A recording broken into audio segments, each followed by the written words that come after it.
Bukod sa pagbaba sa kanya ng summon order mula sa Office of the Prosecutor, ibinahagi rin ni Vice President Sara Duterte na naisang managot ang mga opisyal na nabanggit ni Senator Amy Marcos sa kanyang Senate inquiry sa pagka-aresto kay dating Pangulong Rodrigo Duterte. Sa kwentuhan, makakasama natin si Tala Lopez.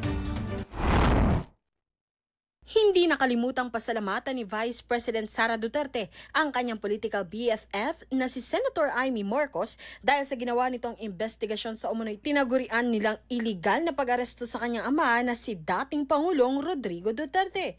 Sa kanyang pagharap sa media sa Sorsogon, ibinahagi ni VP Sara na matapos formal isapubliko ng Senadorang Marcos ang findings ng kanyang Senate inquiry, nais umano niyang managot sa batas ang mga sangkot na opisyal. Ngayon gusto namin makita na mafailan na ang kaso yung mga tao na may kasalanan sa kung anong nangyari sa pagdukot kay Pangulong Rodrigo Duterte. Ngayon, hinamon din ni VP Sara ang administrasyon ni Pangulong Bongbong Marcos na magsampa ng kaukulang kaso kung hindi umano totoo na politically motivated ang ginawang pag-aresto.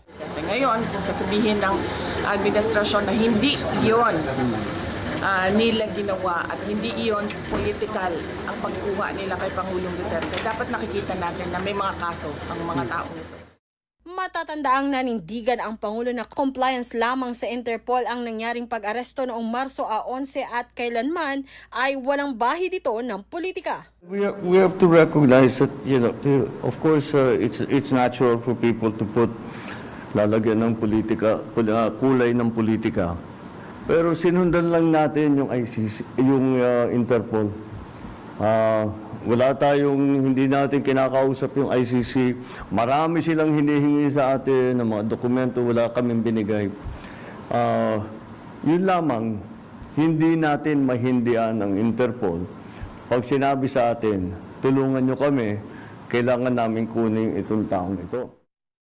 Nasa kustudiya pa rin ng International Criminal Court si dating Pangulong Rodrigo Duterte at nakaschedule para sa kanyang pag-appear sa ICC Pre-Trial Chamber 1 sa Setyembre 23. Ako, si Tala Lopez para sa Kwentong Politiko.